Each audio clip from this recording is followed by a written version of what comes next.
থেকে এত কামিয়ে নিচ্ছে, আর কেউ ওই জিরো থেকেই জিরোতে পড়ে আছে, উল্টে আরো নিচে দিকে যাচ্ছে।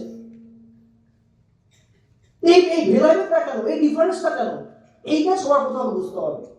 যেদিন এটা ক্লিয়ার হয়ে যাবে, আমি গ্যারেন্টি দিয়ে বললাম আমাদের 95% প্রবলেম ওখানে সর্ট আউট হয়ে যাবে। আজকে রাজুদা কেন আজকে এতগুলো চ্যালেঞ্জেস ফেস করে আসতে পেরেছে? আজকে আমি হয়তো চ্যালেঞ্জেস ফেস করেছি, বাট দাদার মতন ফেস করিনি, তাও কেন ওই চ্যালেঞ্জেস ফেস করতে আসতে পেরেছি? আজকে রাকেশ দা কি কি চ্যালেঞ্জেস ফেস করেছে, পারলো কি করে চ্যালেঞ্জেস ফেস করতে?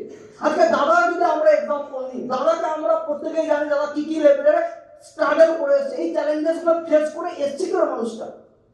আজকে দুনিয়ার মানুষ যারা সাকসেসফুল হয়েছে একটাই কারণে হয়েছে, যারা হতে পারেনি ওই একটাই কারণে হতে পারেনি। বিল গেটসকে একদিন জিজ্ঞেস করা হচ্ছে, একজন লেডি রিপোর্টার বিল গেটসকে জিজ্ঞেস করছে যে আপনি ওয়ার্ল্ডের এখন রিচেস্ট পারসন, আপনি এখন ওয়ার্ল্ডের রিচেস্ট পারসন, আপনার এই সফলতার পেছনে সিক্রেটটা কি? আপনার এই সফলতার পেছনে সিক্রেটটা কি? তখন বিল গেটস বলছে আমি আপনাকে অ্যানসার দেওয়ার আগে আপনাকে আমি একটা জিনিস দিতে চাই। উনি কি করেন, একটা ব্ল্যাঙ্ক চেকে সাইন করেন আর অ্যামাউন্টের জায়গায় 1 লিখেন, কে? Bill Gates. এবং রিপোর্টারকে বলে যে আপনি একের পেছনে যতগুলো শূন্য চান আপনি লিখতে পারেন, কোনো প্রবলেম নেই। তাহলে আপনি যার সামনে বসে আছেন ও ওয়ার্ল্ডের টপ রিচেস্ট পারসন। তখন লেডি রিপোর্টাররা বলছে যে আমি এখানে আপনাদের টাকা নিতে আসিনি, আমি আপনার থেকে এখানে টাকা নিতে আসিনি, আমি আপনার কাছ থেকে শুধু জানতে এসেছি যে আপনার এই সফলতার পেছনের অ্যাকচুয়াল রহস্যটা কি, সিক্রেটটা কি।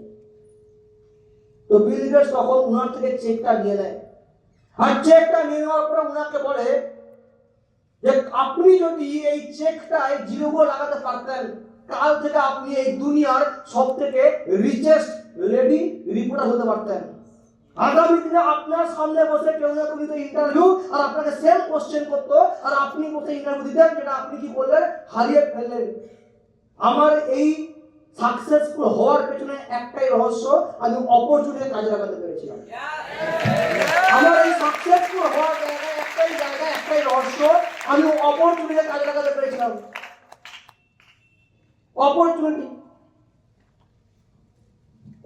আজকে 95% মানুষ যেখানে আছে সেখান থেকে অনেক পর্যায়ে পৌঁছতে পারে, বাট পারে না একটাই কারণে, বাট যারা পেরেছে তারা একটাই কারণে পেরেছে, ফার্স্ট হচ্ছে অপরচুনিটি। এই রাজুদা যদি সুযোগটা না পেত স্মার্ট ভ্যালু, এই স্ট্রাগল করে আসতে পারতো জিন্দেগিতে না। এজন্য আমি যদি আজকে সুযোগটা না পেতাম এই সিস্টেমে, আমি জীবনে আমি যতই কঠিন কাজ করি না কেন আমি জীবনে হয়তো স্টেজটা পেতাম না। আর দাদা যদি আজকে এই সুযোগটা না পেত স্মার্ট হতে, তাহলে দাদা যতই কঠিন কাজ করুক, যতই স্ট্রাগল করুক, জীবন হতে মানুষটা দ্য লেজেন্ড বিকাশ ঘোষ হতো না। তার মানে আলটিমেট